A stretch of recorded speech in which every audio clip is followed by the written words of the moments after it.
Welcome to the lab. I'm your host, Joshua Diaz. Man, it's good to be here. Good to see you guys. What do you got going on in there? Let's see.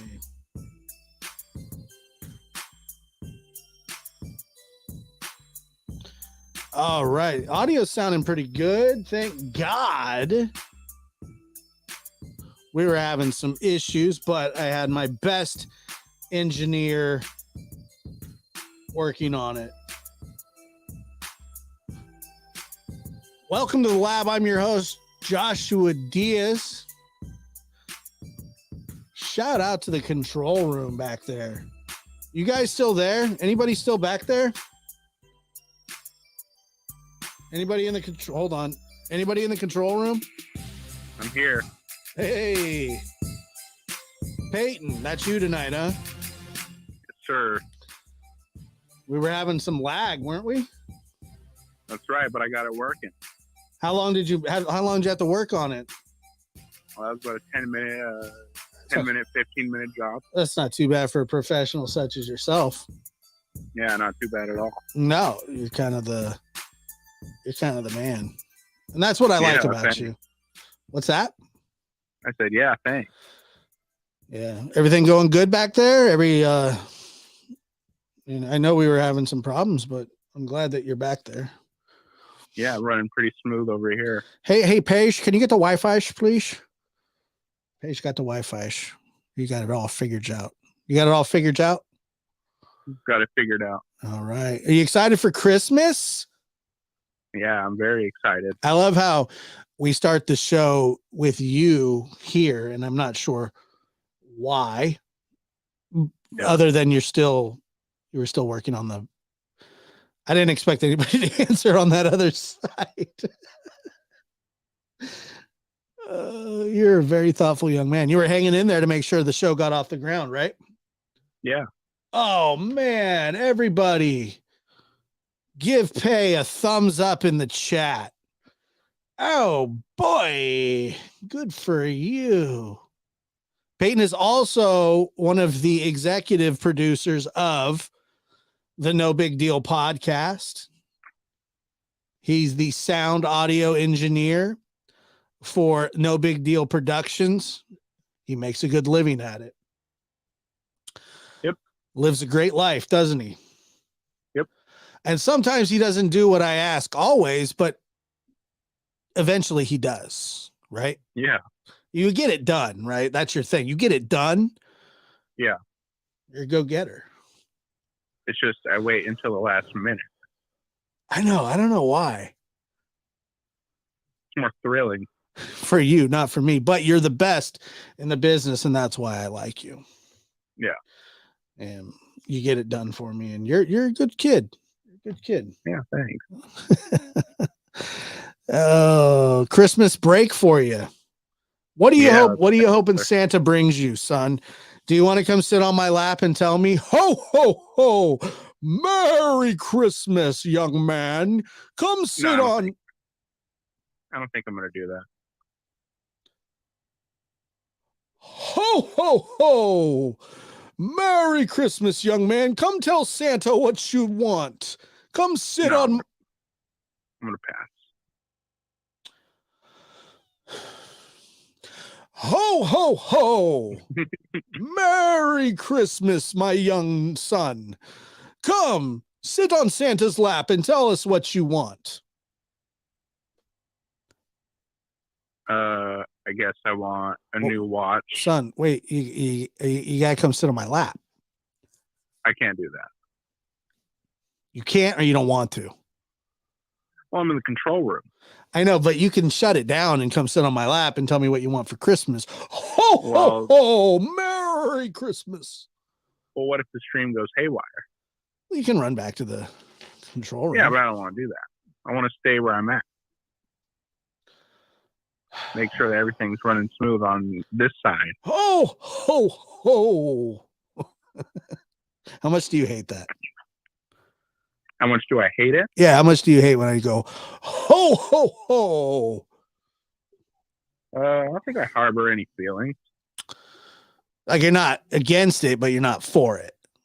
I'm more against it than for it, though. You're more against it. Yeah, I don't really like it. Oh, But man. I don't have a problem with it. You don't have a problem with it. No, I don't have a problem with it. But you think that I'm weird. You tell me that all the time. Yeah, I think you're a weirdo. But that's not nice to tell your dad. You call And me a weirdo. wait a minute. Not only is it not nice to tell your dad, it's not nice to tell your boss.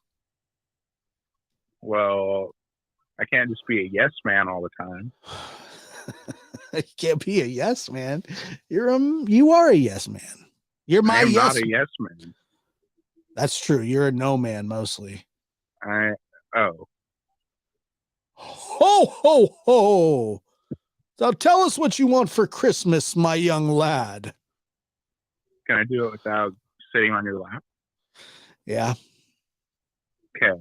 What I want is a nice new watch and rings. Rings and a watch. You want jewelry. Yeah, I want jewelry. You know what Santa says, little man? Life isn't all about the bling bling. I can't confirm that. Ho ho ho. So until then, yeah. Like you want what? Like you have a thing for watches and rings. Yeah, I'm a big jewelry guy. Yeah, somebody said here in the chat, what do you want to watch for? You wait till the last minute. What do you need one for? So that I know when the last minute is. Oh, that makes sense. What kind of watch are we talking here? Thinking a leather watch. Like a leather band? Yeah. Oh, ho, ho, ho. Like I'm wearing one right now. Right. I got you. Are you sick of hearing that yet? The ho, ho, ho? Yeah, I've been sick of hearing it since the second time. That's rude. But I'm not going to comment on it. Man, dude. So I was trying to walk Otis today. Yeah. Because I got him that new retractable leash. Yeah. He literally starts bucking like a stallion. And then he starts. Have you ever seen like an alligator roll? Yeah. Like alligators roll when, they're like fighting or getting. So he starts bucking like a stallion, and then he starts rolling like an alligator. Like he does the gator roll, then gets back up on his feet and starts springing. Boing, a bing, a bing. Right. And I was just like, this dude is next level nuts. Yeah. And isn't it true that he disrespects you at every chance he gets? Yeah. One story is, so the one time that I willingly let him in my room, he went under my chair and peed on the floor. And then did he run out right after that? No. And then he kept like sniffing around. So then after he peed. So then I picked him up and like took him out of the room and told him, you're banned. Did he pee right in front of you? Like you could see him? I was looking at him. He was making eye contact with you? Yeah, then I had to spray some Simple Green. Love, dude. The other night, I was trying to go to sleep, and I was like, man, my eyes are just on fire, man. My eyes are burning. And then all of a sudden, I get this huge whiff of Simple Green. And you must have went to town with the Simple Green, dude, because my eyes were a burning, brother. Yeah, he took a dump on the floor. And then I picked it up. And then I was like, that's nasty. So I just went ham on the Simple Green. Yeah, I woke up the next morning, my eyes were like swollen from the Simple Green. Yeah. I remember just lay there. It's like 2 a.m. I've had the longest day ever. And I'm going, my eyes are on fire. Why? And then I look on the table, I go, oh, the half a bottle of Simple Green's gone. Where did you find the Simple Green? Dude, the Simple Green's literally been under that. It's probably all fermented and stuff. It's so old.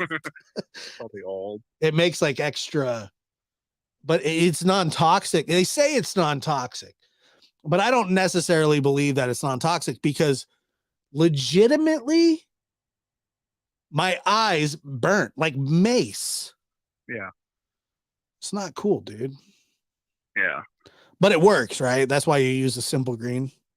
Yeah, it works. He pissed in my car the other day, right on the front seat. And I hit it with the simple green. Now my whole car smells like simple green. You gotta hit it. The simple green fixes it all. My entire life right now is based off of the smell simple green. Because of you. I like how you went under the sink to get it, and then the simple green never went back. It's on the table still. We just keep it out. We're gonna start spraying Otis with it. That's his punishment. Spray it right in his face. He's absolutely he's insane. Yeah. His brother found a home today, and his brother got to come over here. And his brother's twice the size of him, and they were going at it pretty hard. And at one point, Otis's brother Chunk had his fat paw right on Otis's Adam's apple. Yeah. Because Otis was on his back and he was right in the simple green. And he had his like fat paw right on his throat and he was pushing it. And Otis would not say uncle. He just was like, nope, nope. And he was slowly squeezing the life out of him. And Otis didn't care at all. Does that surprise you in any way, shape, or form? No. He's the worst. Not at all. He's the worst, but the best. Because like he can do something and you can be like, why would you do that? Why would you do that? And then I'm going to drop kick you. Yeah, and then all of a sudden he sits down and he just looks up at you with his eyes all like bright and wide, and you go, "You're the cutest thing I've ever seen in my life." And this is ridiculous because right now, I feel like chasing you and scaring you, but yet I would never do that because you're the most beautiful little thing I've ever seen in my life, including my children. Yeah. Oh, that's cool. Yeah, I was there when you were born, so yeah, it was cool. You peed all over the little heater thing they put you in. I remember I was like so proud. I was like, God, he's got a good hammer. You're a good kid, man. Thank you for saving the stream. You're the best. Yeah, you're so welcome. All right, well, get back to work, okay? Thanks, buddy. Yep. And that was the executive producer of the show, my son. He's good stuff. He's funny. He's good. And if you haven't, you can catch him on the No Big Deal podcast. He is on there. Not every episode, but a lot of episodes he's on there. He's very funny. He does our Florida news on there. And yeah. How is everybody doing tonight? It's so good to see you. What's going on over in... You didn't know you have older kids. I have very older kids, 16 and 17. 16.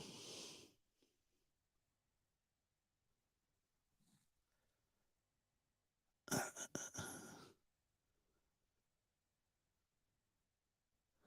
don't know. I don't know if dogs have Adam's apple. It's just where he put it. Come on. I mean, it's unbelievable. There it is, Florida news right there. Jen Yu is a fan of the No Big Deal podcast, and that there it is, Florida news right there. Makes me happy. Let's see here. Give me one quick second. Everybody's going crazy.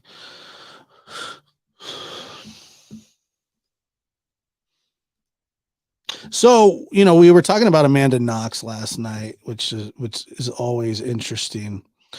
And that's really only half of it. There, we did a 2-part on it, and I wanted to play that for you because it's really, really interesting.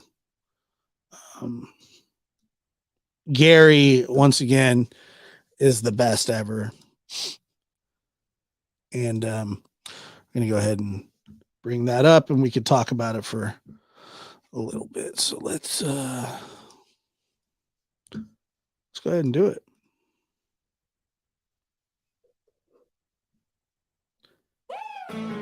Big Deal Podcast. I'm your host, Joshua Diaz, and today back with me is my friend Gary Meese, and we are here to do part 2 of the Amanda Knox story.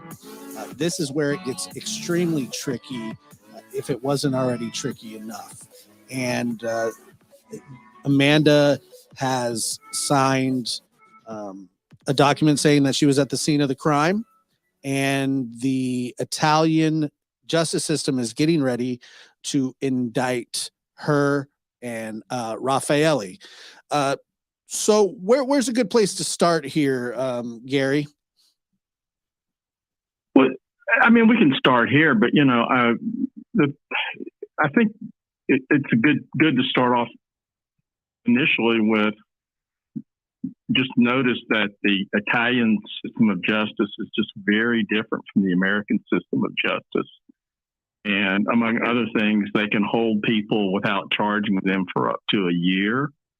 And apparently they waited quite a long time before they formally charged Amanda and Raffaele Solicito with the actual crimes. But they're entitled to do that. Did somebody say Ziggy's crying? Hold on. I normally don't do this, but I'm gonna make an exception. We'll get right back to it. Please don't. What's going on here? I've talked to them personally, so okay. Well, that they're not just like people I pulled out of the woodwork. I didn't write those down. All right, so never mind on that. That sucked. I thought she was crying. I was going to try and make her feel better, but we're not going to. That's just not happening. I didn't know that. But they had some very incriminating statements from her. From bummer. Or I think it's on the November 5th, I think. But the early morning interviews, and she gave these sort of independent statements. They weren't dictated to her, and where she had implicated Patrick Lumumba, her boss. And then, she promptly turned around and within a day or so had written. So that's one of the big things in this whole story is that whether Amanda was guilty of murder or not, Amanda Knox legitimately falsely accused her boss, Patrick Lumumba, of being the murderer. When they took her in, she throws this man under the bus. He spends 2 weeks in an Italian prison. He ends up suing her for defamation. And then what happens after that is she owes him $40,000, which she has never paid. She has never paid. Amanda Knox has never paid Patrick Lumumba what he is owed in the defamation suit because she found it okay to implicate somebody who had nothing to do with those murders. That, to me, tells me a lot. Tells me a lot. She was literally doing anything she could to get them off her back. Their statement saying, she thinks she might have actually been back at the apartment with Raffaele, but, it's all like a dream. And you can understand how the prosecutors were just puzzling over all this. Number one, it's very unusual for somebody to, in a sense, it's not, they weren't really confessions, but they were statements. But it's very unusual for somebody who is a potential suspect themselves, but to sort of pick out an innocent person out of the crowd and blame them for a crime. And the fact that she had done this indicated to the prosecutors that it was an indication of guilt on her part, as if she was trying to deflect attention from her own role in the crime. And the fact that Lumumba turned out had a very good alibi. He was running the bar that night. There was I think it was. And by the way, Gary Meese is legitimately the best. Like the detail that he tells this with is something else. He was Swiss or Austrian. I can't remember exactly where he was from, but he sort of up that way, up to the north a bit. But he had a professor who had spent the evening in Lashik, which is Lumumba's bar, talking with him and could vouch for him. And I think he had some receipts. I mean, Lumumba finally got off, but it wasn't because of anything Amanda said or did. She let him just sit there just as long as, as the police could hold him. She was perfectly content to let him sit there, even though she was saying within a day or so, well, I don't know what really happened. I'm so confused. I'm unsure. It's like a dream. She ruined the guy's life. Yeah, she did. And she still, to this very day,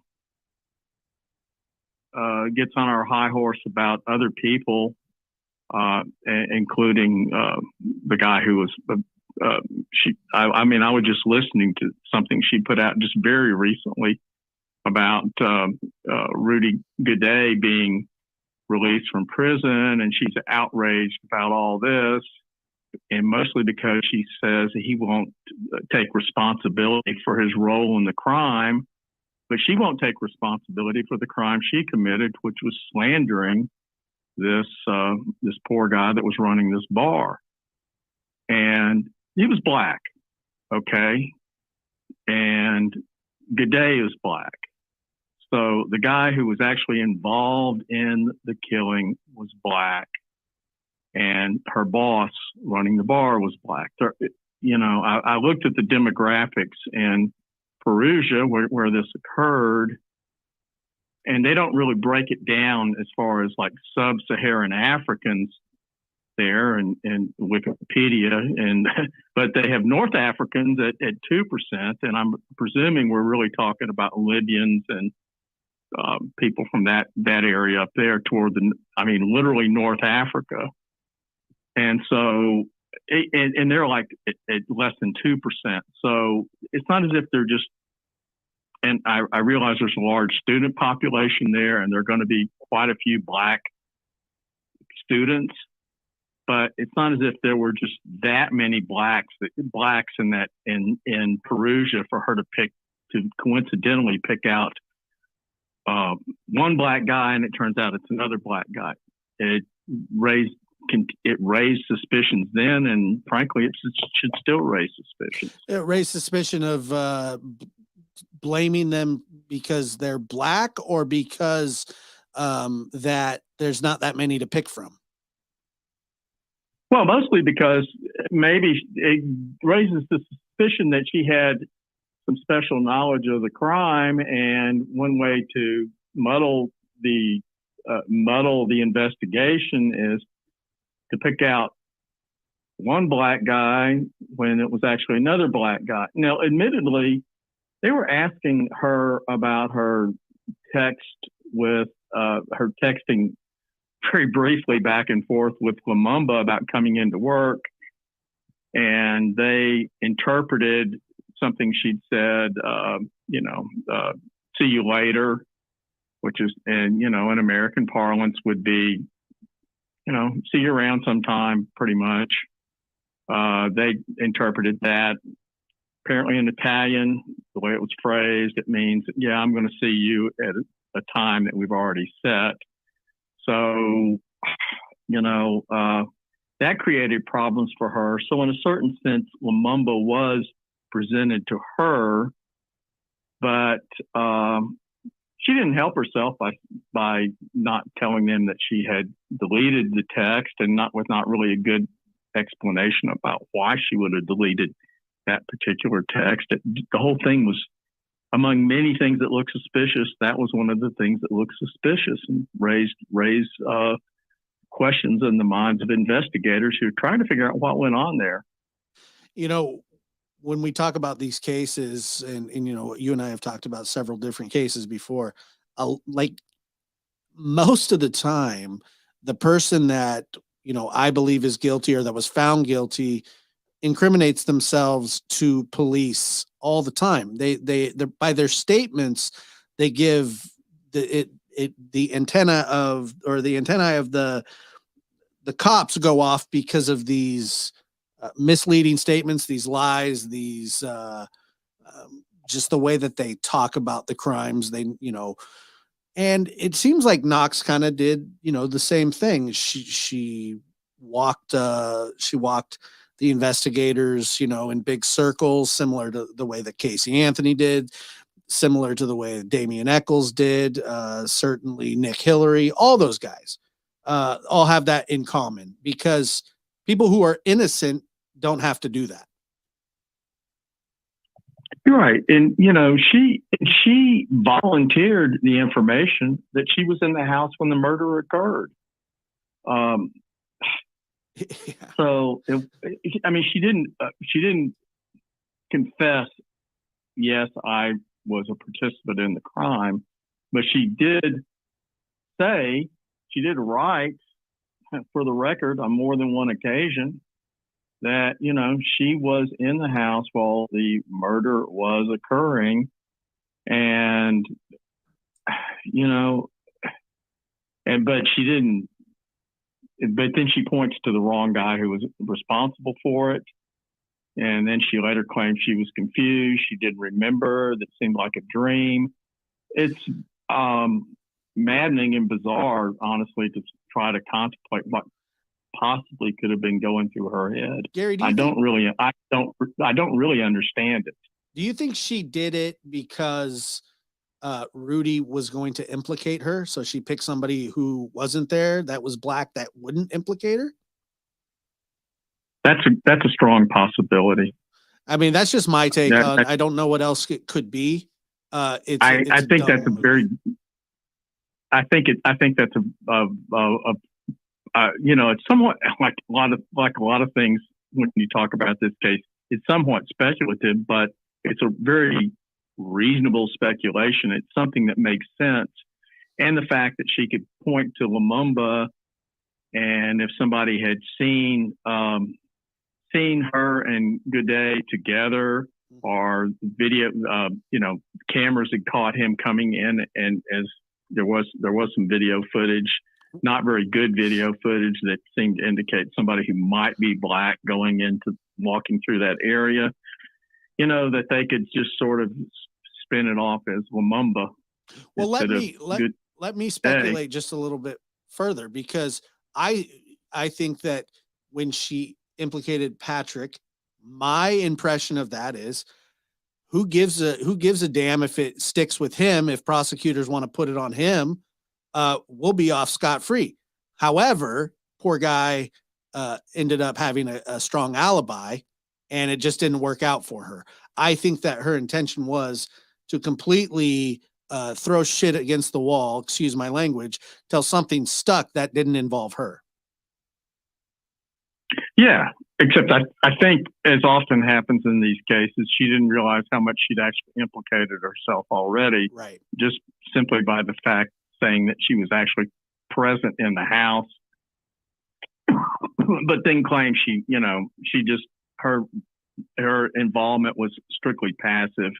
She was in the kitchen with her hands over her ears to block out the screaming. I mean, if that was the case, why wouldn't you immediately go tell the police what happened?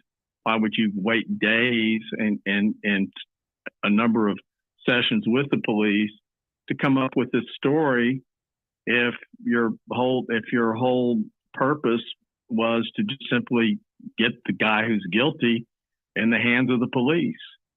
If that was what actually happened, delaying a few days just has the effect of making you look guilty of something, and you're already looking guilty anyway. You managed to do that for yourself with your actions. Right. And that's just extremely typical of people who have something to hide.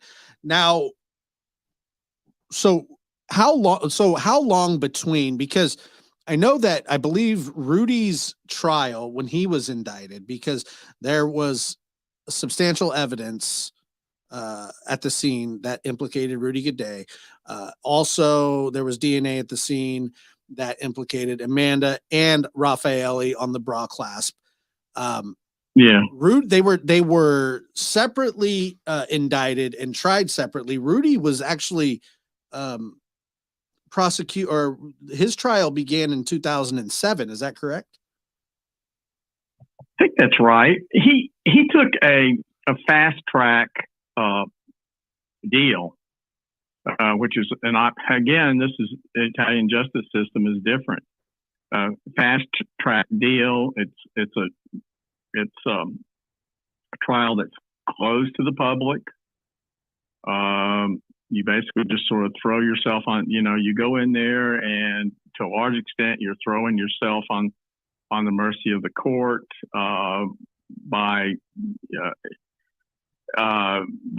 not going full tilt on defense. To be fair about it, he had no resources, and his attorney was somebody who was, he was sort of like the Better Call Saul of Perugia, apparently, but a smart guy and who knew the system, and he determined that Guede didn't have a case. I mean, he was probably going to get a life sentence if he really fought it, because there was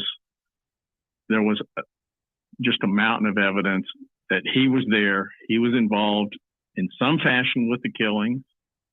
I mean, his DNA is everywhere. His fingerprints are there. His footprints are there.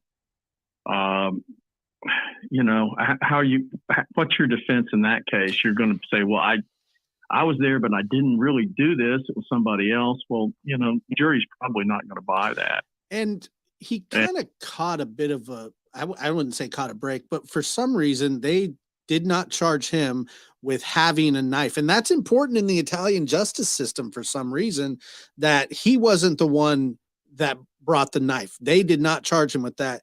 And that was kind of a favor to him as well, don't you think? Yeah. There's some exactly. There was some little strange things.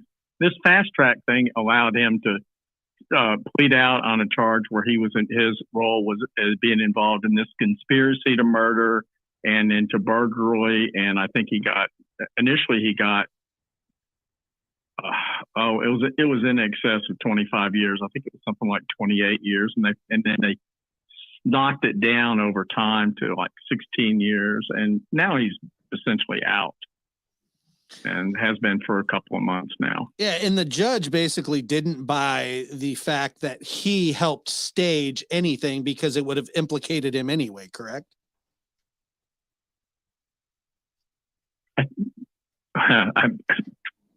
Repeat that, please. I'm trying to think what you're telling me. saying that he wasn't involved in the staging because it would have implicated him. Well, since he was the guy who supposedly the burglar. Yeah. The judge, I didn't, but the judge reasoned that he would not have faked the burglary because it would have pointed to him already. So basically, they're saying, he wasn't really involved in that part of it. The killing, yes, but why would he stage a break-in that was going to implicate him, was what the judge was saying. Right.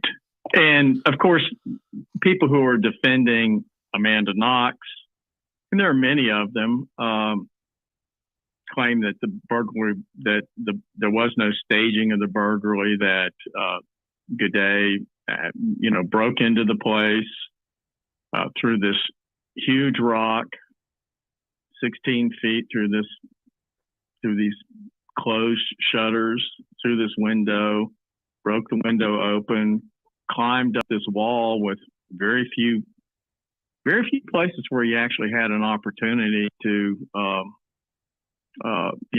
have something like a foothold or a handhold, and got through the window and left no trace of himself in the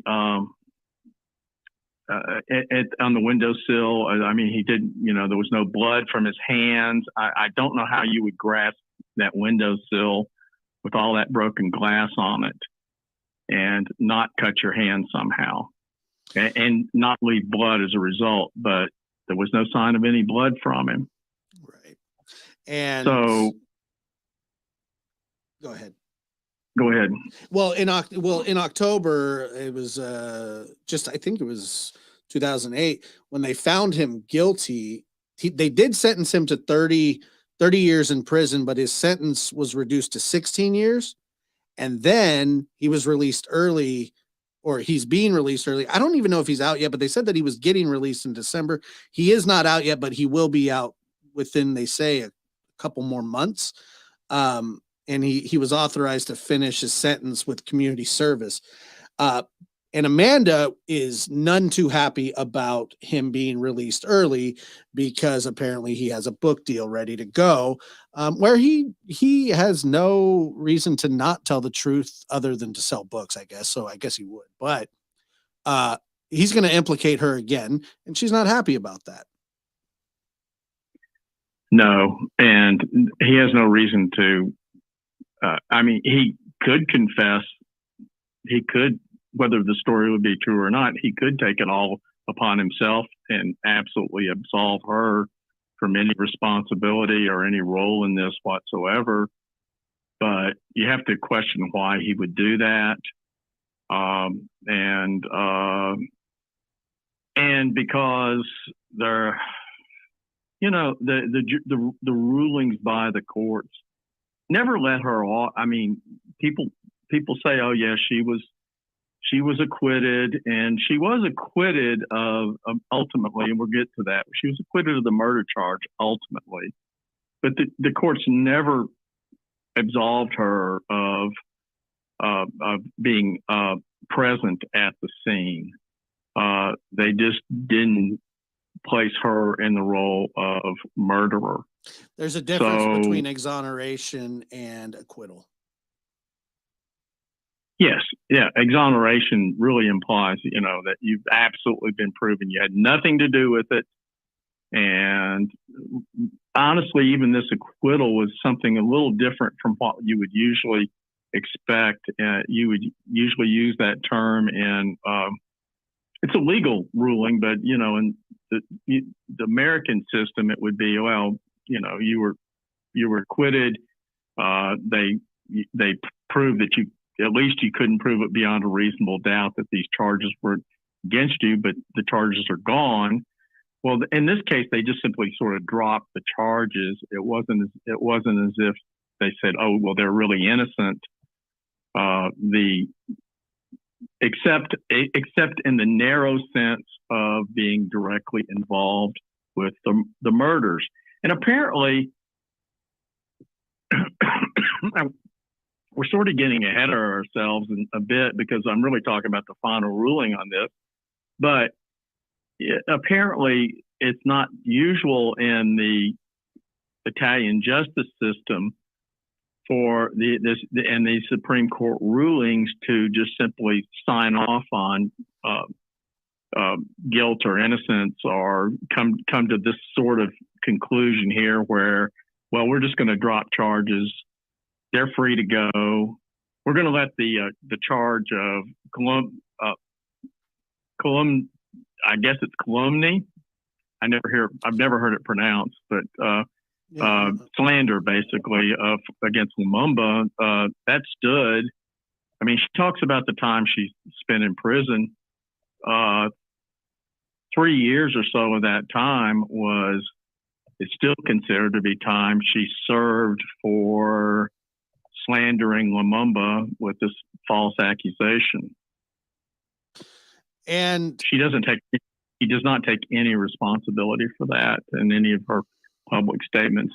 She may express a little sorrow if she's really pressed about having gotten him involved, but that's about it.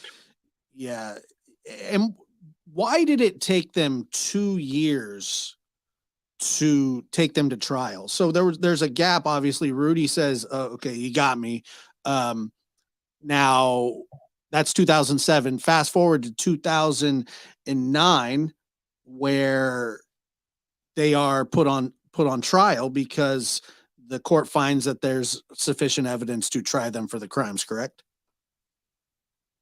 I think that's right. I mean, I'm not sure about the dates on the. I'm not sure about the 2009 about the actual date trial started. I'm locked in. Yeah. Okay. But my understanding is the Italian system is just very, very slow. They're tremendously backed up, and investigators are not in it. As I say, they can hold suspects for a year. Yeah, that's crazy. Before they charge them, and which sounds insane from an American standpoint, but that's the way they do things. Yeah. And then once the indictment comes, the concept of a speedy trial. Well, even in America, these speedy trials often aren't that speedy. So, I mean, they get delayed again and again and again for all sorts of reasons. Well, it's the same thing in Italy. And what's really different, one thing that's really different, I don't know any court systems in America that are like this, though there may be some, is in Italy, it's sort of, they hold these trials, but they're sort of like, they're part-time, like they'll try them for a day or two a week, and then, and so it takes a year. It took a year or so for the case to actually make it all the way through from start of trial to the verdict. Wow. It took a year or so to do that. Their jury system's very different. The role of the judges is very different. It's based on Napoleonic law and not English common law. So it's a very different sort of legal system. It's not something that we can't understand, but it's certainly not the same as we have here. And the court rulings are usually not spinning around. Higher court rulings are usually not about rulings on procedure, but they have more to do with the facts of the case. And what happened is they went through a year-long trial that was a huge media circus, and just got more and more outrageous as it went along. And when we talk about a lot of my interest in this initially, I was never that interested. I was never that interested in the case when it was going on, because I just simply saw it as sort of a trashy tabloid crime story and wasn't really paying close attention to it. And it really is sort of a trashy tabloid crime story.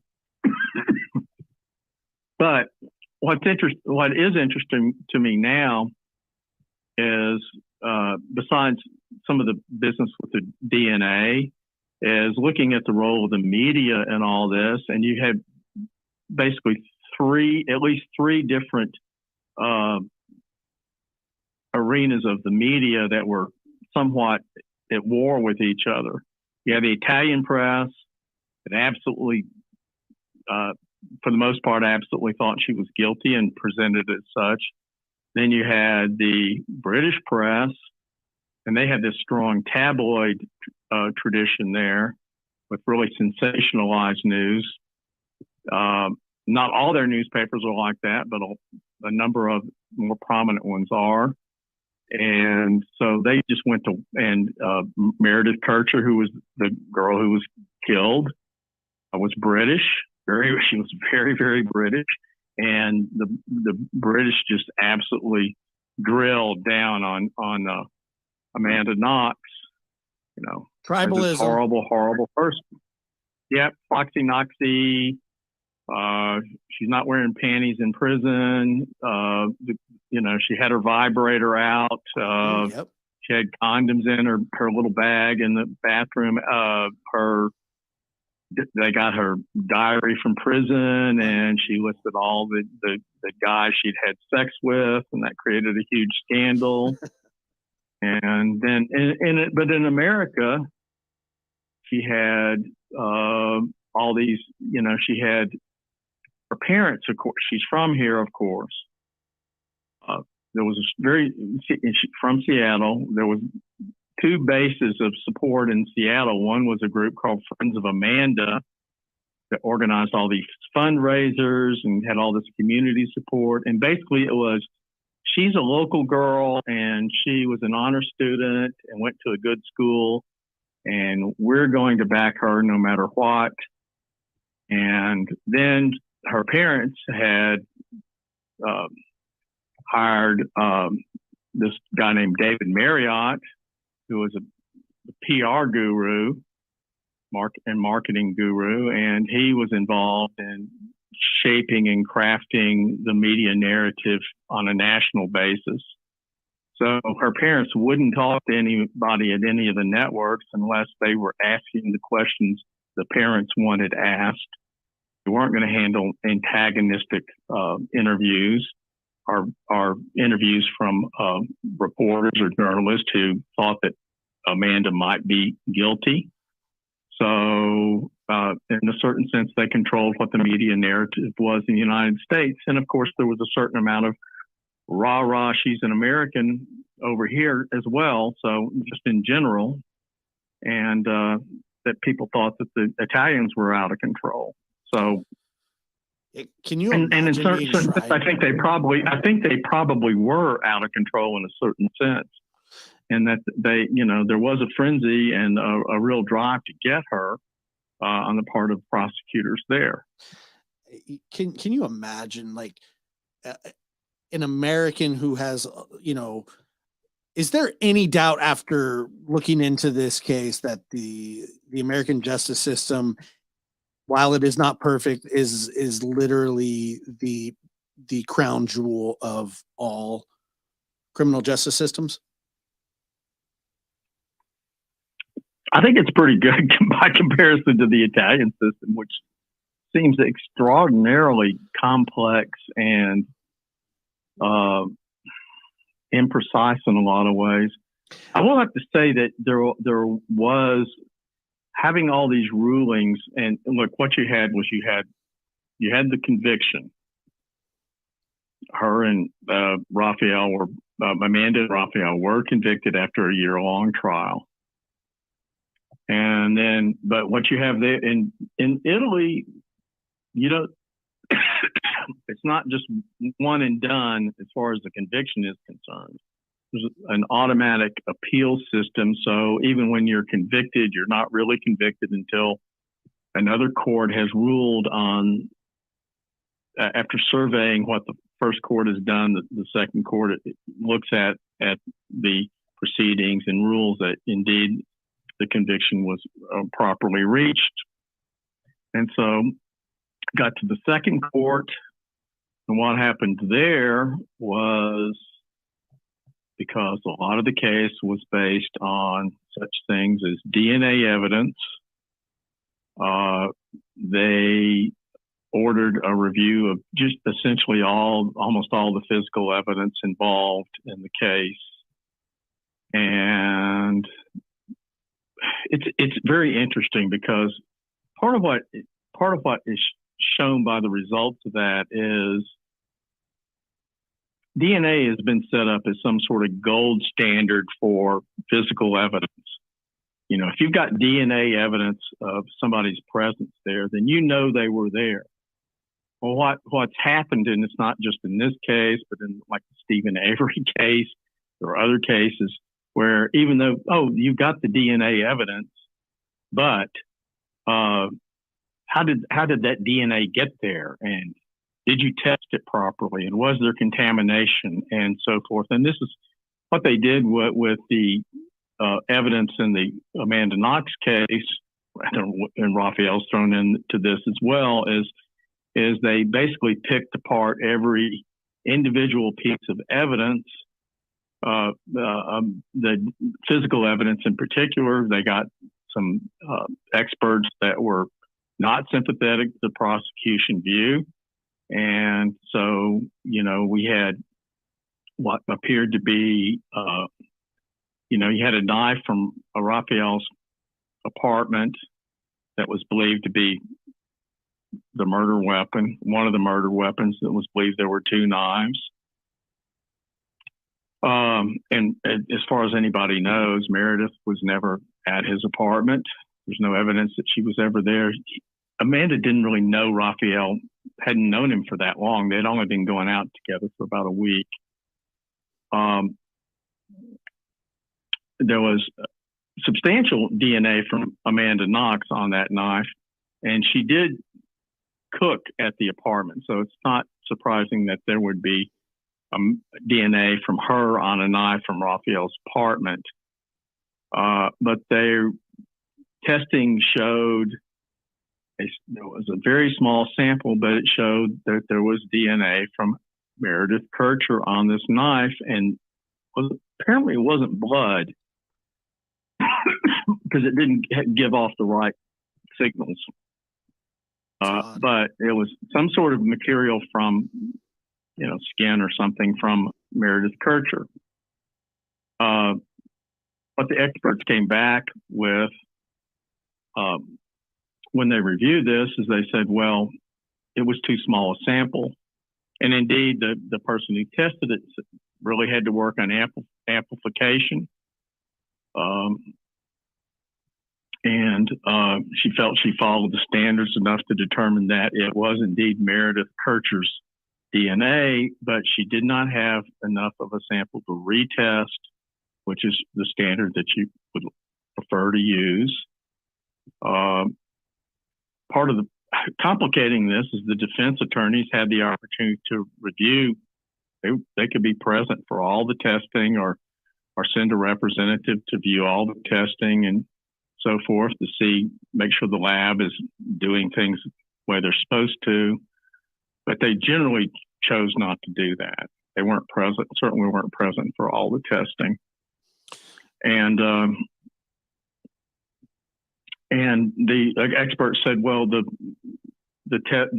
sample was too small to say that this was Meredith Kircher's. And we couldn't retest it, so it doesn't meet an international standard. Right. There was DNA from Raphael found on a bra clasp, the bra clasp that had been cut away from Amanda Kircher's bra that she was wearing when she was murdered. That had sat that was not collected initially and was in the apartment uncollected for, I think, 46 days. And then they eventually rediscovered it. Somehow they'd seen it originally, but they somehow didn't collect it. And they picked it up and they did a DNA test on that, and Solicito's DNA was found on the bra clasp. The only DNA found in that whole apartment, by the way, from Solicito was on that bra clasp and on a cigarette that was in an ashtray in the apartment. Otherwise, there was no other DNA from Solicito in the place. And so it raises the question of who cleaned up. It raises the question of how, if it was contamination, how it was even contaminated.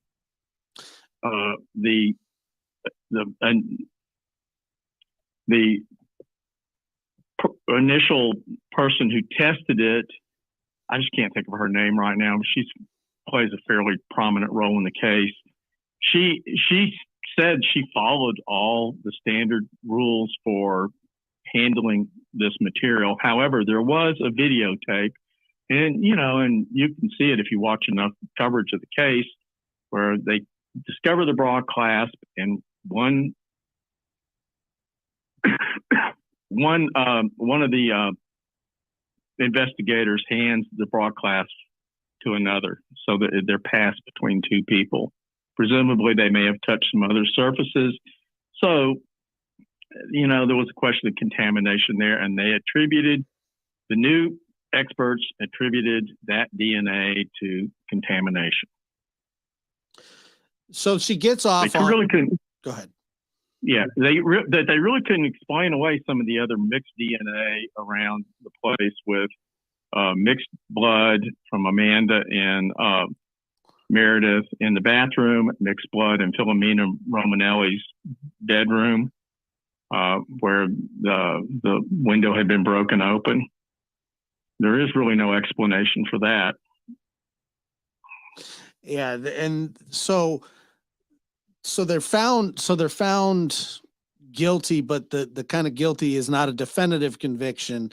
And then basically they retry it basically immediately. Is that how that works? Well, it went up the line to the appeals court, and the appeals court looked at it. It took some time to review all this. Obviously, they sent back an opinion, and then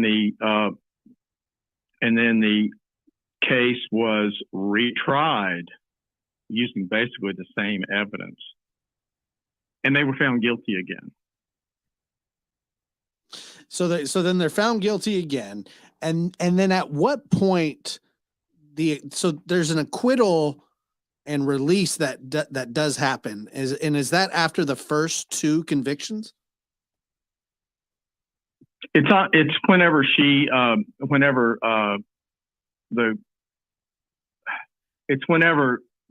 they do the appeal, and the appeal says the appeal basically acquitted them of that. At that point, you know what?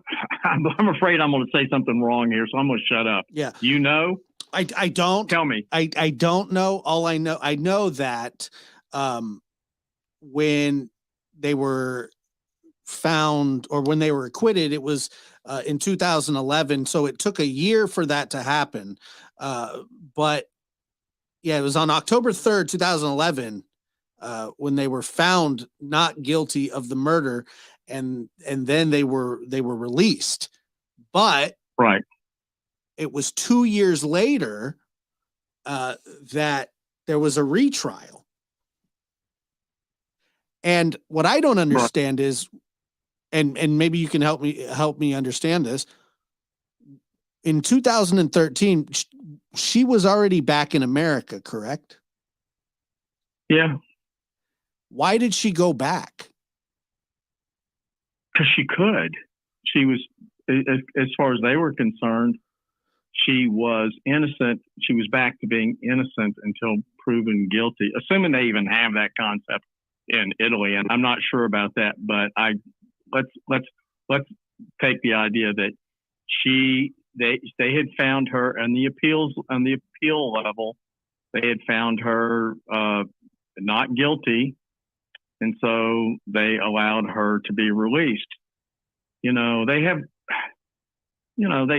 similar sorts of things that happen in America, and somebody who wins that sort of appeal can apply for a bond because they can be held on the pending charge, but usually they can be bailed out if you can come up with enough money. And so, people do get out on these appeals, even in murder cases, assuming they're willing to fork up the cash for it. And so it happens here too. The thing is, you usually are not allowed to leave the country. They allowed her to leave the country. Yeah. And she was back in the States. And so, she was it was pretty clear she had no intention of returning to Italy unless she just absolutely had to. I wouldn't. No chance. No. And so once again, they don't have the double jeopardy laws. They don't have that kind of stuff here in America. When you're found not guilty of that crime, or guilty, I mean, you can't be tried twice for the same crime. Is that correct? Well, that's true, except we have retrials here all the time. I mean, there are cases where people are tried for the same crime 4 or 5 times in very rare cases, but it can happen. But and that's because, but that's for the acquittal process. Once you're acquitted, there's no undoing that. Is that correct?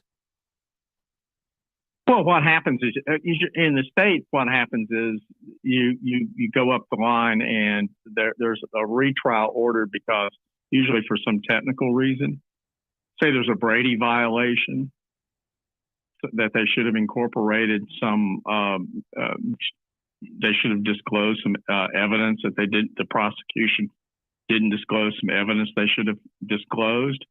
So they send it back down to the lower court. And people are retried on that basis. There was a case in Mississippi where a guy was retried, black guy was retried, I think 5 or 6 times. Yeah. Curtis Flowers and mostly because of the racial makeup of the juries. They kept on having all white or virtually all white juries, and the upper courts didn't like that, so they ordered retrials. And that went on, and he was finally released, but he was retried a number of times. I can think of there's any number of other cases where people have been tried several times, but they often are released on bond, assuming they're not significant flight risk, and they can come up with the cash. And so, which is often they can't do that, but if they have enough community support, family support, that can happen. And so she wasn't. Basically, the Italian Supreme Court, they set aside these acquittals, and they said that because of the DNA testing and failing to give weight to circumstantial evidence, such as Knox's accusation of the bar owner, things like that. They say, okay, well, let's do a retrial. So when they do the retrial, Knox is represented, but she's not actually at the trial. She's in the United States, correct? Yeah. And the Italian justice system was fine with that, because I'm not clear on that at all. Did they tell her that she needed to return, or did they say that she did not? Apparently they were okay with it because they didn't make a big issue out of it. Yeah, and then and they found her guilty again. Okay, and then the case was kicked back once again because she was found guilty. It was kicked back up for appeal, and then the Supreme Court had enough of this and basically kicked the whole case to the curb with a ruling that she found that she and Solicito were not directly involved in the murder, and that's mostly on the basis of all the physical evidence, the fingerprints, the DNA of Rudy Guede, and the fact that there was the only physical evidence linking either Amanda Knox or Raphael Solicito to the room where the murder occurred was on the bra clasp, and the bra clasp evidence was disputed, and had been disputed enough that the court basically just sort of set it aside. The court also said, though, and I've got this from this ruling, says we now note with respect to Amanda Knox that her presence inside the house, location of the murder, is a proven fact in the trial in accord with her own admissions. And that in the part where she tells that as she was in the kitchen while the young woman had retired inside the room, she heard the screams, et cetera, et cetera. In other words, the court goes along with her story that she was actually at the house. It does not refute that story. It doesn't try to disprove it or claim that it didn't occur, and goes on to say that there's no reason to think that Raffaele wasn't there as well, since she would have relied upon him for support and this sort of thing. So, it's a very strange sort of ruling, in that it basically just says she wasn't directly involved in the murder. It doesn't say she wasn't involved in some sort of cleanup or some sort of cover up or what else went on there. And it also cites the mixed blood samples as being indicating that she at some point she was involved in direct interaction with this blood from Meredith Kircher. She was bleeding at the same time as Meredith Kircher. Explain that. I'd be hard pressed to. I'd be hard pressed. Well, I could explain it, but thing is, I couldn't get my client off. Let's put it that way. Let's put it that way. But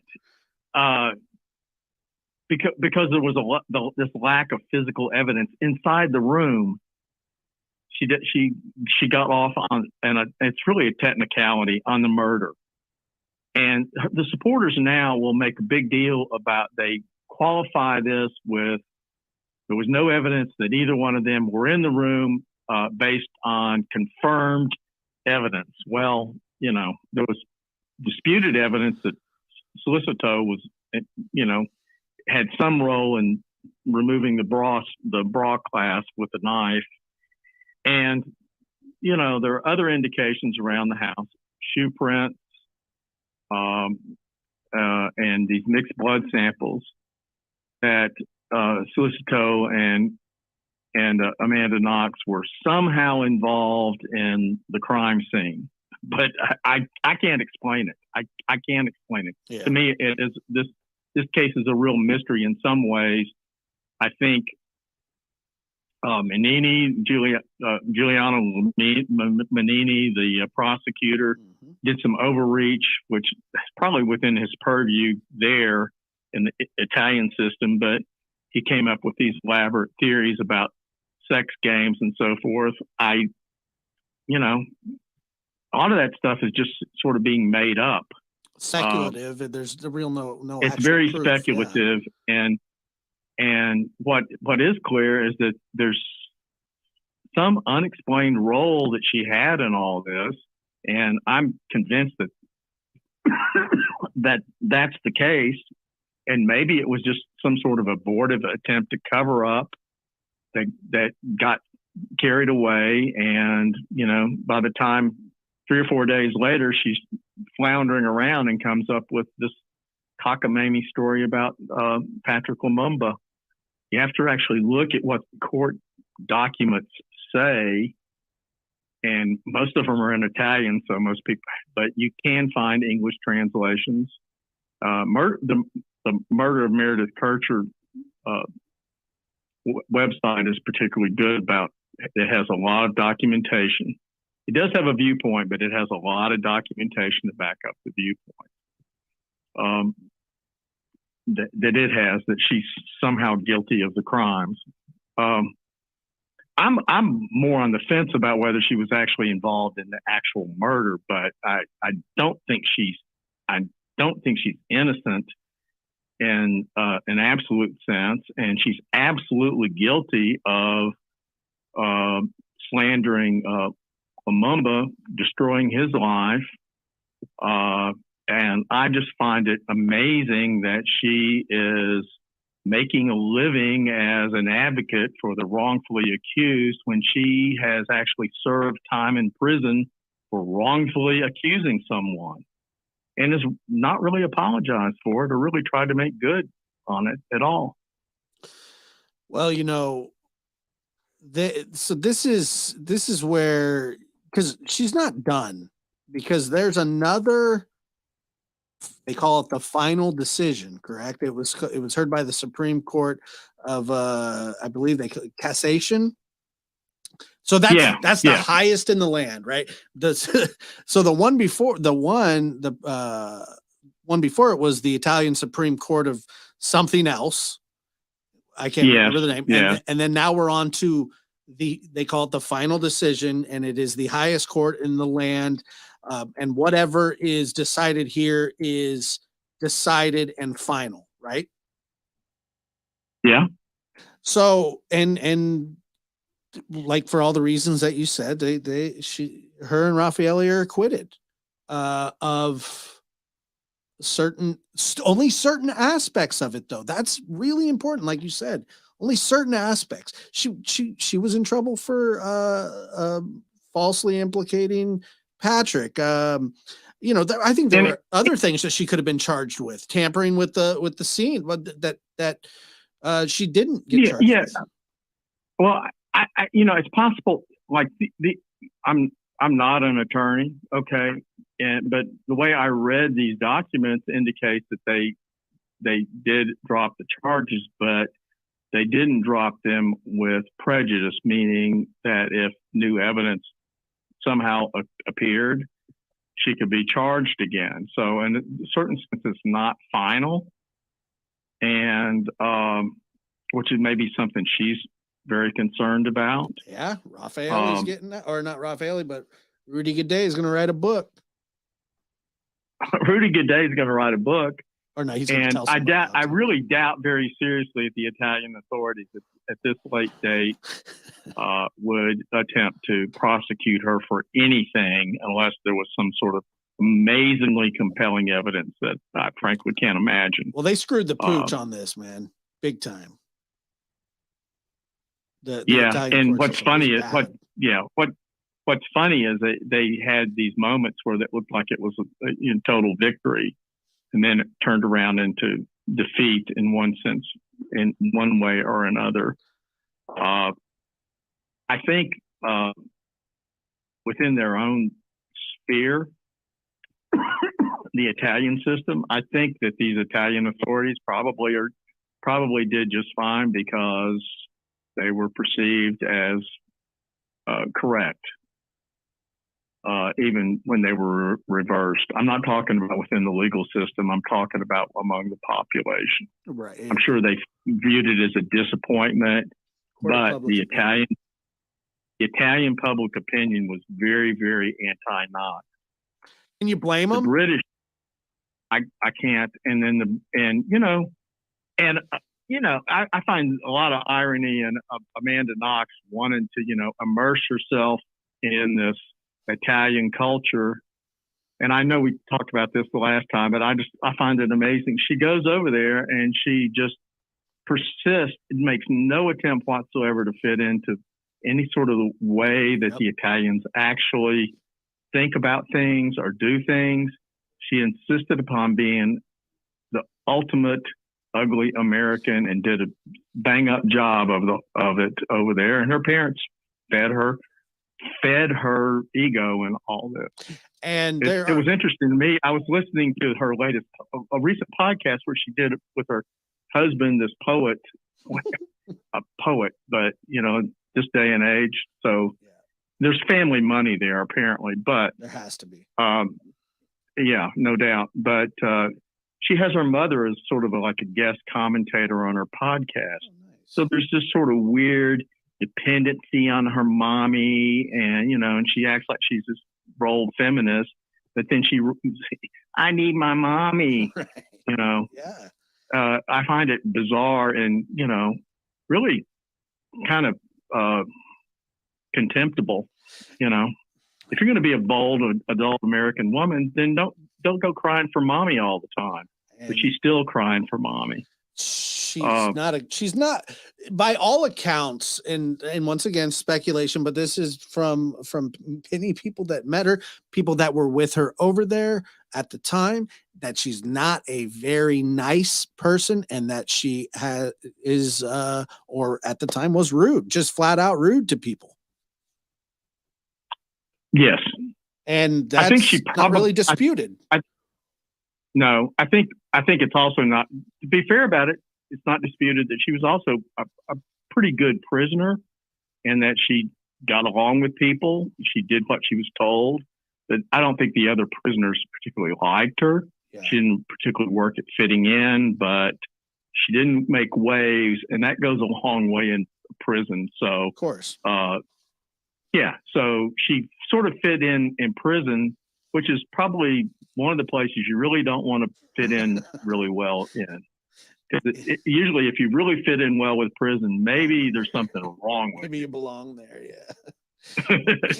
And that's look, I'm in the same boat as you. I couldn't say with 100% certainty that she was involved in the killing, the actual stabbing, murdering. She very well could have been. I just couldn't tell you 100% sure, but she knew exactly what happened, and she was there when it happened. I am sure of that. I mean, all the evidence points to those two being there. Raffaele is a knife guy, loves having knives. He's somebody who does drugs and not just pot, but we're talking, substantial drugs. He likes to, it's cocaine, heroin. I don't know where you go from there, but those are pretty substantial drugs. I don't know. Meth. I don't know if he did meth, but he probably did. And then he had a deep involvement in Japanese manga, which some of that's like no big deal, but he really liked the violent stuff. It's cool. So it's weird. He's got his own twists and turns. Yeah, and he was. I believe that. I believe he was a part of that murder. I believe he took a part in the killing. The only reason I say that Amanda may or may not have, that I'm not sure. Maybe she just watched. I don't know. Those are the things. Maybe she tossed him the knife from the kitchen or something. Yeah, like she could have been, like you've seen those scenes where somebody's just like watching some violent thing happen and kind of getting off on it because she's a weirdo too. I mean, like I said, all that is very speculative and there's no proof of that. But there was substantial proof to say that she was there when it happened. Well, I tell you what's odd is there's no dispute in any of these court rulings that Guede had some sort of assistance, because there's really no way he could have inflicted these wounds. I mean, there was strangulation and there were stabbings, and you're talking about a young, and he's not a particularly big guy. He was about 5'10", and he didn't look like he weighed more than 150 pounds. Meredith Kircher was, she's not tiny, and she looked quite fit. She had training in boxing and karate, and it's just not feasible that she wouldn't have put up some, and she's quite spirited. It's not feasible that she wouldn't have put up some sort of struggle, and that is indicated by the fact that the bruises and so forth to her body, particularly her arms, indicate that she was held. And admittedly, somebody can hold somebody, but you can't hold somebody with both hands and stab somebody at the same time. You can't hold somebody with both hands and strangle somebody at the same time. So there seems to have been someone there assisting Rudy Guede, and who are the most likely people to have been to do that for whatever reason, I don't know. We do know that you can argue back. There's evidence for this and against this, but there seems to have been quite a bit of building animosity between Amanda Knox and Meredith Kircher over housekeeping issues, a lot of personal, petty, catty sort of stuff, but it built up over time. And they've been around each other long enough so that the newness had worn off and the politeness had worn off. And I could easily imagine them getting into some sort of cat fight, particularly Amanda, over an insult to her ego. And you could pick any number of topics. I mean, she is absolutely convinced that she is right, and she's the end all and be all. And whenever she talks about this murder, one of the telling phrases is, "This could have been me."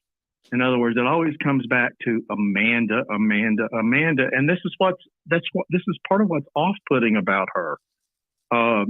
It's amazing. I was looking on YouTube today, and it was amazing how many videos are devoted to reading her facial signals, reading her body signals, reading what she says, doing with her voice. I mean, people look at her and they try to interpret her based on the strange signals she gives off with her body and her voice. And I don't know what to make of it most of the time. I mean, I think most of it's horseshit. Well, she comes across as being very insincere almost always. Yeah, I don't need a specialist to tell me that, though. You know what I mean? Like, yeah, it's obvious that there's something off about her. It's true. And it's almost universally remarked upon about her. Yeah, she's odd. I mean, I've seen tons of interviews with her. I've heard her speak, and she's kind of awkward and all about herself. That's not unlike, certain people to be that way, but it also, there's no, if I had a roommate who I claimed, and she claimed to be friends with Meredith, if I, had a roommate that was murdered, it would be a bit more troubling. I would feel, for me as a human, than what she gives us. Very, very little consideration for anybody else, including Raffaele. I mean, at the time they had to stick together, but just like you said, it's all about Amanda. It's not, you don't talk about Meredith. We don't talk about Meredith enough. We don't talk about anybody else. It's the Amanda Knox story, and there's other people that are involved. Right. I saw this interview she had with Chris Cuomo on CNN, and he said, "Weird, odd, strange. What makes you strange?" I mean, everybody who looks at her and listens to her for a little while has pretty much the same reaction. Well, I told you. Go ahead. Go ahead. Oh, I was just going to say, I told you, I've seen some of these like comedian podcasters that interview her, and they say, yeah, it's like looking at a great white shark, man. She's dead behind the eyes. Like, just, and I mean, I get that they're being funny, but they actually felt odd that around her. They felt odd. I'm not saying she killed anybody. She's just odd. Yeah. That's not true. She killed anybody, admittedly. I've watched the Netflix movie about her 3 or 4 times now, which is about at least 3 times more than I really wanted to watch it. But I have to say, as I say, initially I wasn't that interested in this case. I've gotten more interested because of the media aspects of it. Really is and the DNA, what it says about DNA and how problematic DNA actually is. But in that movie, what's interesting is we're sort of, we're getting to know her, and she speaks directly to the camera in this sort of very odd thing where she's talking about how she's the ultimate figure to fear, or she's just one of us. Well, no, she's not the ultimate figure to fear, and she's not just one of us. She's something in between. It's not an either or an or. Mm-hmm. And, she may not be everybody's nightmare, like she refers to, but she's somebody's nightmare. Yep. And she says, either I'm a psychopath in sheep's clothing or I am you. Well, I'm sort of voting for the psychopath in sheep's clothing. Yeah. But even if she's not, And if she's not that, she's not me, I guarantee. But she wants to put this off and throw this back on us so that we sympathize with her. But what's strange about all that is they do this. She does this sort of monologue to the camera, just effective in its own way. Though she's not effective, but the technique is. And then they cut away, and she goes home, and they have her in the kitchen with this large knife that looks just like the knife that she's supposed to use, that may have used on Meredith Kircher. Yeah. And she's cutting up vegetables, and then they show her forming meatballs with her fingers for the longest time. And I'm thinking these are some very odd choices by the director. And I'm wondering what the hell was he thinking when he was doing this? And the guy's not stupid. He knows what he's doing. And every time I've seen that, and every time I've seen those scenes, I've gone, is he telling us what I think he's telling us? That this woman really is that creepy? Yes. Because I think she is. It is, but it's also, he's telling us that she's that creepy, but just Jesus, she can't even help it. You know what I mean? Yeah. And so basically what he's capturing, she's just she's odd. And Raffaele was odd too. But once again, these people aren't picked up because they're odd. They're picked up based on their odd behavior towards a crime. That's where it really gets frustrating. They're odd people, no doubt. But there's a reason that, they found themselves in the position that they found themselves. I mean, it's just, well, right. Well, they would have been suspects for a while longer, but eventually the suspicions would have gone away without some sort of hard evidence if she hadn't signed 2 statements saying she was there when the murders occurred. Right. I mean, what? Right. And then you claim it was sort of in a dream, or that she was, that she was beaten, into making these submissions, which there's no credible evidence that occurred. Their toxicology would have been kind of fun to look at. I don't know if any blood got pulled right away or anything. I don't think so, but right. I would have liked to there's see famous. that. There's some famous footage you see over and over again with her and Raffaele the day right after the bodies are discovered. You see them smooching outside the cottage. Yeah, they're all horned up on ecstasy, probably. Right, and the thing is she looks. I mean, she looks kind of grungy. She looks grungy, and supposedly, number one, she took a shower. Supposedly, she and Raphael took this long, exquisite shower at his house the night before, supposedly, and then she went back to her house and took another shower there. Even though the door was open, there were shut doors in the apartment building, and there was blood on the sink and on the bath mat, but she went ahead and took a shower anyway. And she does not look like she's had a shower with 2 showers within the last 16 hours in that video. She looks like she hadn't had a bath in a couple of days, which is probably more likely the case. This whole case from beginning to end, it gets weirder and weirder and once again, this is ongoing because Rudy Guede is getting out of prison, and we have not heard the last of this story. It's not over with. I know that. Maybe legally it might be, but I don't believe that it's over when it comes to Rudy Guede telling us what happened. Right. And I actually look forward to that. His story has been somewhat more consistent than either Raffaele or Amanda's story, which have really been all over. They just told absolutely different stories, both of them.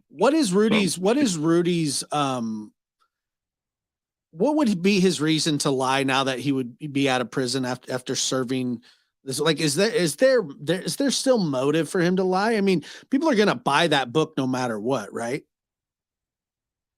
Well, I mean, if he said, yes, I brutally murdered this poor English girl for for some sort of sexual gratification or because she pissed me off, he would burn an awful lot of goodwill.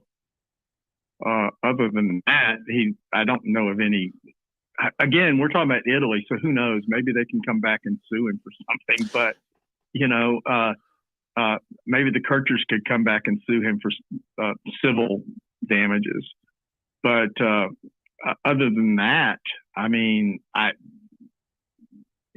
if he fully confessed to just doing the whole thing and Amanda Knox had nothing to do with it, I don't know that he would really. They couldn't try him again, or no. He served his time.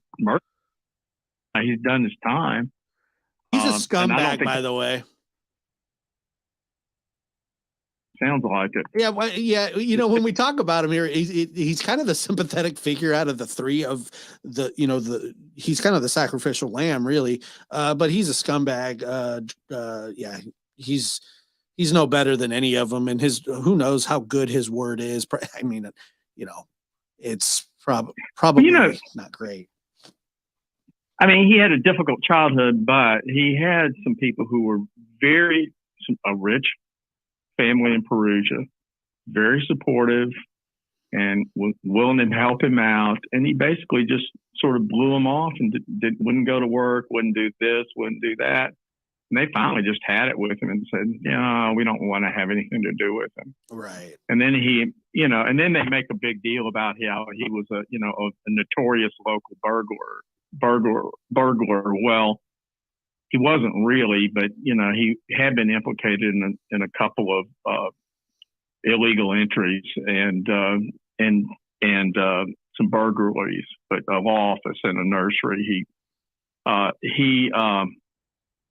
And one of those wasn't even in Perugia, but he didn't have a criminal record as such at that point. Both those break-ins had happened within maybe 2 weeks of this crime, which is an argument. Oh yeah, he breaks into houses, and he was escalating what he was doing, but he was very small time, and for some reason they didn't charge him. And there's some speculation that he was tied in as a police informant because he supposedly was a drug dealer as well, that he was some sort of small-time police informant, and they sort of let him get away with some break-ins because they needed him for other purposes. What is this, like Whitey Bulger? Yeah, he wasn't exactly a criminal mastermind, to put it mildly. And, and then you get the other side of this where they talk about the solicitors being involved in the mafia, and I just don't know how much validity there is to that. So, tried to look that up, and there was a bizarre mafia figure who had transgender mafia guy or girl or whatever who'd come forward and claimed that he was the killer, but he had no credibility whatsoever. So, jeez, so odd.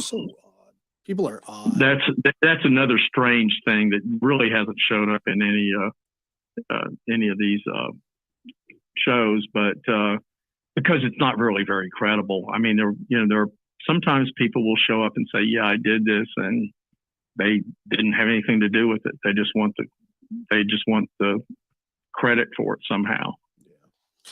Yeah, it's one of the most odd cases that we've ever talked about, because there's just so much. There's a lot of mishaps. There's a lot of lies. There's a lot of moving parts, and then you throw in one of the weirdest justice systems on top of all of that, and you get this mashed up, like, I don't know, meatball, like, she likes to make. And before we go here, Gary, I was going to tell you, I did an interview with that civil litigator Tom Mortati, and I was telling him about this case. We were talking about it a little bit, and I said, do you know anything about the Italian justice system. And he says, no, I don't really much. And I said, yeah, it's a complete shit show. And he goes, my great grandfather helped write the Constitution for that. And I go, and he goes, but I won't tell him you said so. I found that odd, but it is true. It happened. That's odd. I think it's good to remember in all these cases, and not just in this case more than others, but we're always, by the time we're doing a podcast here, we're several levels removed from the actual crime itself. Yes. I mean, you've got the crime, and then you've got the investigation, then you've got the prosecution, and then you've got whatever comes after that, and you've got the media coverage of it. And then, these podcasts tend to be an afterthought after all that. So we're 4 or 5 levels away from what the reality was. And the reality is, in this case, I think it's honestly a real mystery that's not resolved. And to act as if Amanda Knox is just totally innocent is a mistake. And to act as if she really deserves our sympathy as somebody who was wrongfully convicted is a mistake. But to go into like some sort of elaborate conspiracy theory about what she actually did and didn't do, I don't know. I really don't know. And to me, it is an authentic mystery. And it's not the only case I've encountered where the more I studied it, the more puzzling it got. Things just don't add up.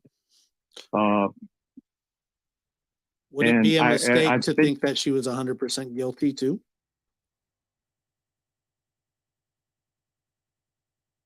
I don't really have an argument with that. It's a matter of whether you find I don't have a problem with that, and I don't have a problem with people who say she's innocent if they're using it based on the evidence within their own judgment.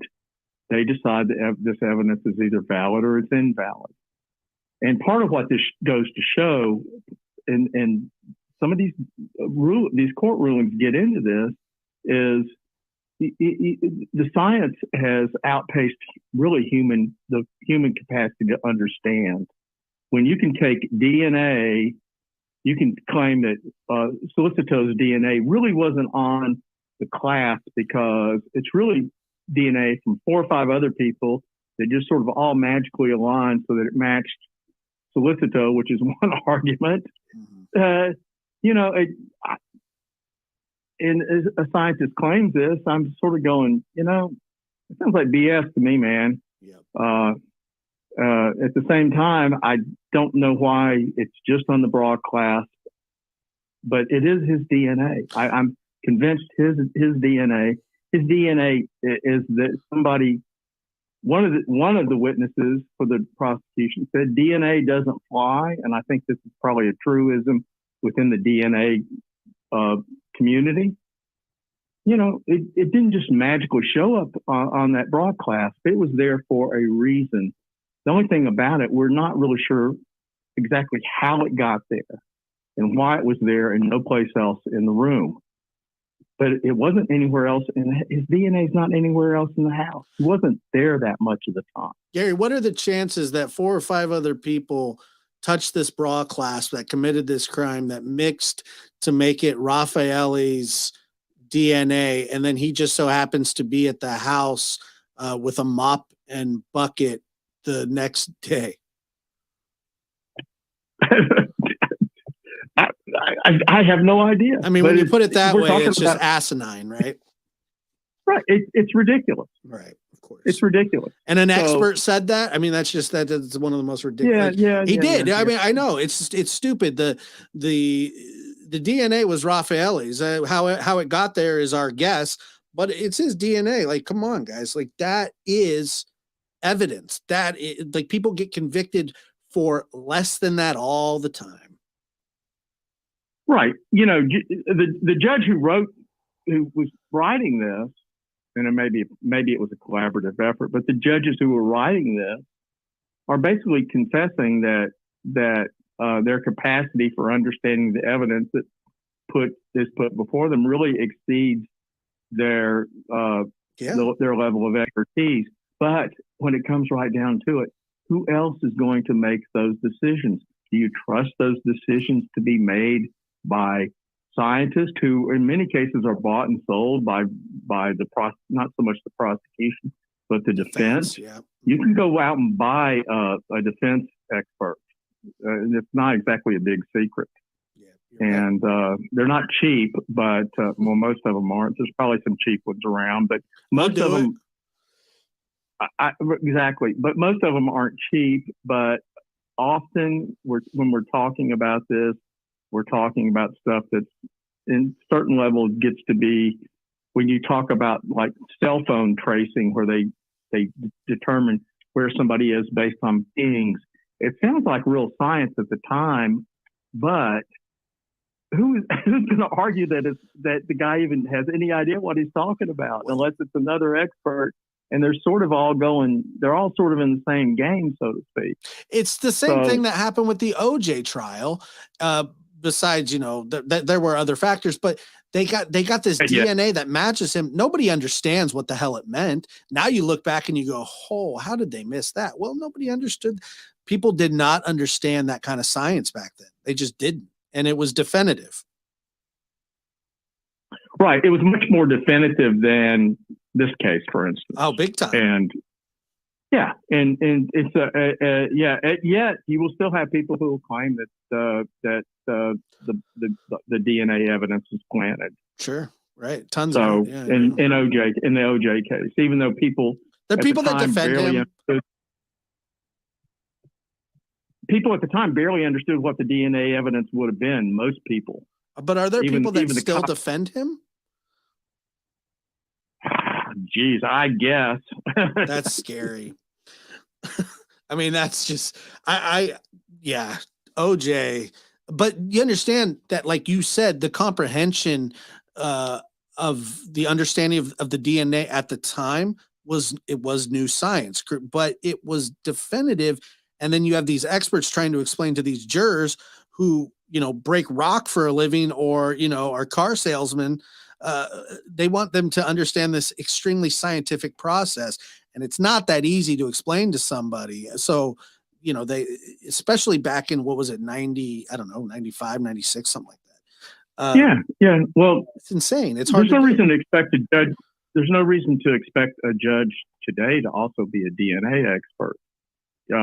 He would hardly have time to become a judge if he also had spent years and years and years studying to be an expert on DNA. So they do rely on expert opinions. And what happens is the expert opinions often disagree with each other, which gets to the point. Unlike the DNA is really good evidence, and you could even call it a gold standard because it allows very specific persons to be identified and linked to certain bits of evidence, but it still requires interpretation in many cases. And without that kind of interpretation, with the wrong interpretation, it can go to the detriment of justice. Yeah.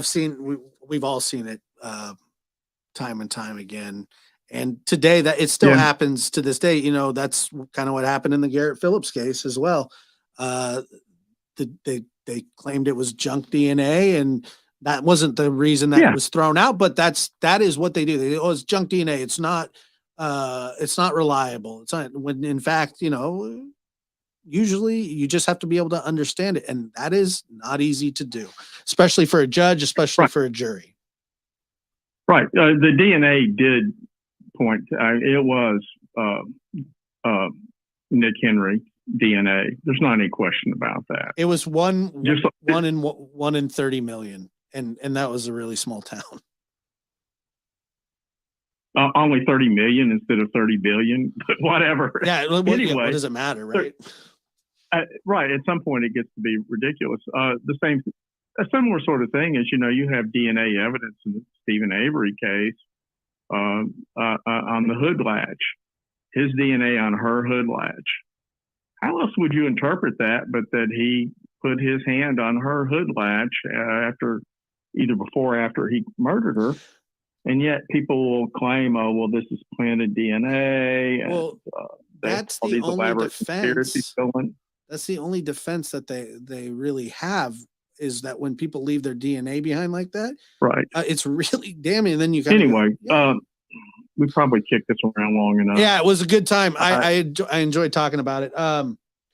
And I wish I'd had the timeline down a little better in my mind. I wasn't paying so much attention to the timeline so much as I was the legal arguments that were made back and forth between these various. You explained it better than I've ever heard.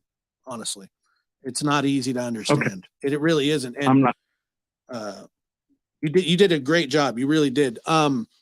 Now I wanted to just really quick before we get out of here say that you can listen to Gary Meese's podcast, The Case Against, on Podbean, YouTube, I believe Apple Podcasts as well. He's also on a new episode of the Roberta Glass True Crime Report, talking about the West Memphis 3. And Gary, the breakdown that you did was the best one I have heard from you, and I've heard a few, and they're all good. And this one was just right to the point and very easy to understand. So go check that out.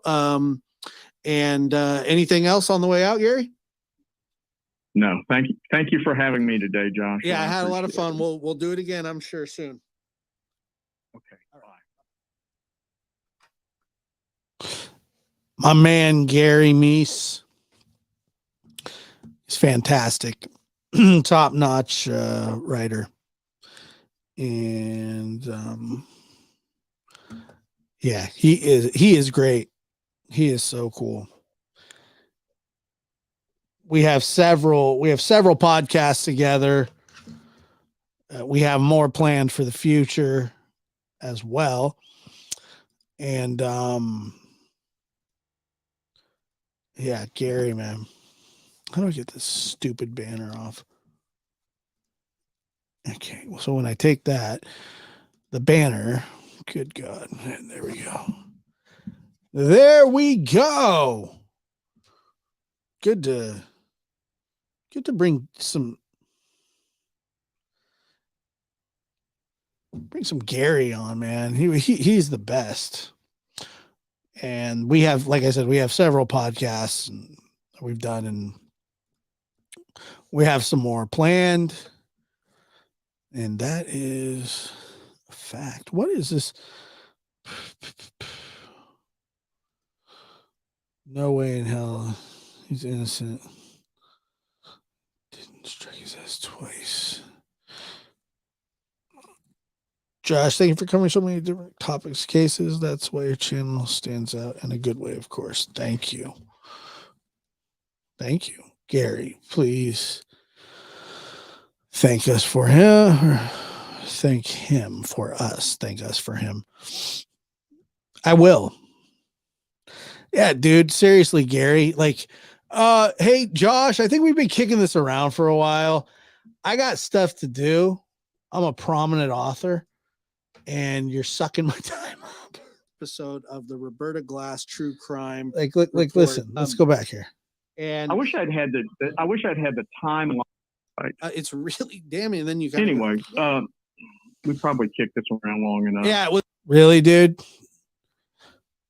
Thanks, Gary.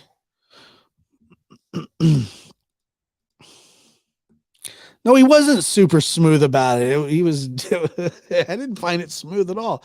I read that at the time as, by the way, we have at this point I have an established relationship.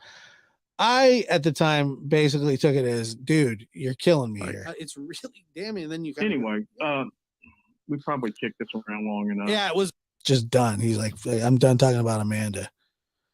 We kicked this one around long enough. I know he's a big fan of he likes to watch James Bond movies, so that's probably what he was up to. It's really damning. And then you anyway. We probably kicked this around long enough. Yeah. Come on, man. Like I'm the host of the show. I'm the one that's supposed to be bringing us out. The defense that they really have is that when people leave their DNA behind like that. Here he goes. The legal. I wish I'd had the time. We probably kicked this around long enough. Yeah. is that when people leave their DNA behind like that, Right. it's really damning. And then you Anyway, we probably kicked this around long I was enough. talking. I was.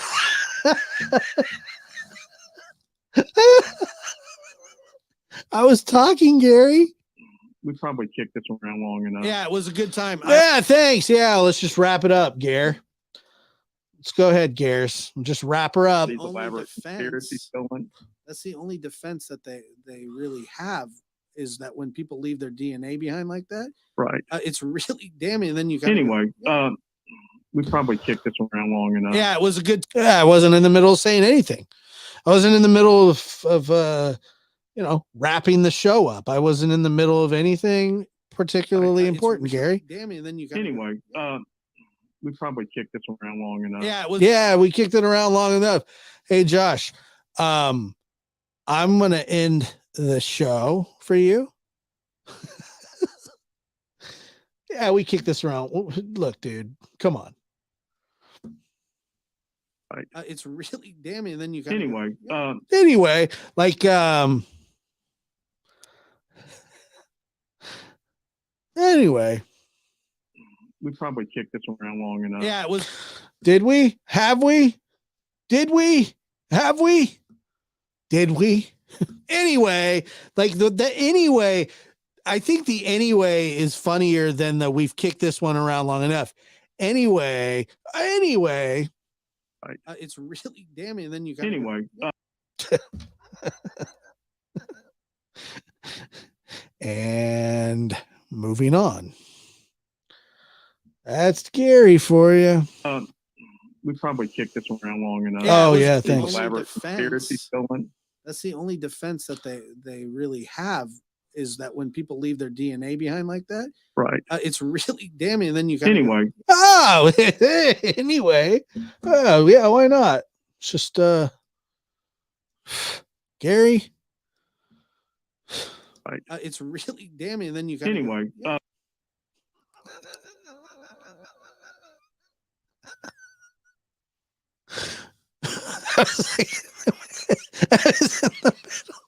I was in the middle saying something. He just goes, anyway, I gotta go. Not only did he have to go, he basically said, we're done. Anyway, the defense that they really have is that when people leave their DNA behind like that, right? It's really damning. And then you anyway. Anyway. I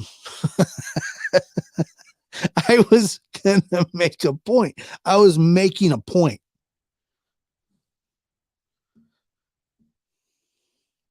Gary, dude. Freaking Gary. Right. It's really damning. And then you anyway. Anyway. We probably kicked this around long enough. Yeah, definitely. And I read that right away. Oh yeah, totally, dude.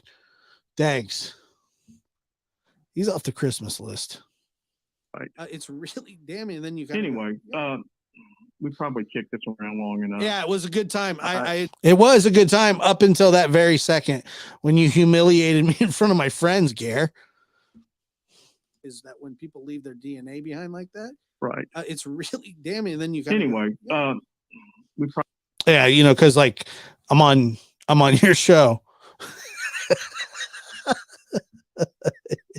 This is my favorite. Right.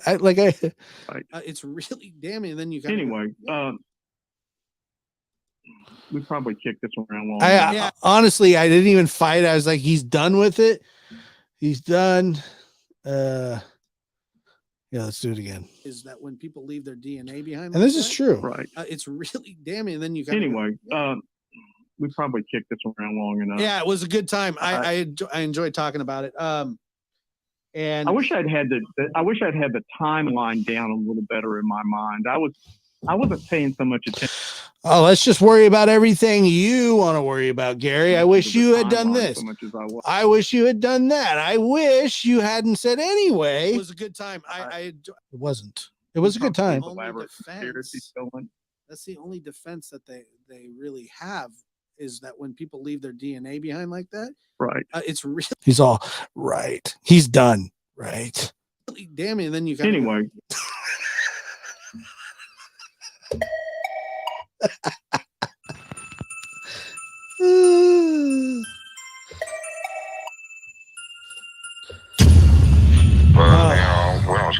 Thank you guys for listening to the lab. I'm your host, Joshua Diaz.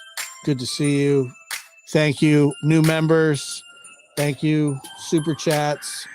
You guys are awesome. Let's let Gary take us out. We probably kicked this around long enough. Yeah, it was a good time. I enjoy talking about it. Would you interpret that? But that he put his hand on her hood latch after mine. And I wish I'd had the is that when people leave their DNA behind like that, right. It's really damning. And then you got Anyway, the defense that they really have is that when people leave their DNA behind like that, right. It's really damning. And then you got Anyway, is that when people leave their DNA behind like that, right. It's really damning. And then you got Anyway, is that when people leave their DNA behind like that, right. It's really damning. And then you got Anyway, is that when people leave their DNA behind like that, right. It's really damning. And then you got Anyway, is that when people leave DNA behind like that, right. it's really damning. And then you got Anyway, is that when people leave their DNA behind like that, right. it's really damning. And then you got Anyway, we probably kicked this around long enough, either before or after. A similar sort of thing is, and yet people will. Is that when people leave their DNA behind like that, right. It's really damning. And then you got Anyway, we probably kicked this around long enough. Yeah, it was a good time. The DNA. Well, we probably kicked it. The defense that they really have is that when people leave their DNA behind like that, right. It's really damning. And then you got anyway, we probably kicked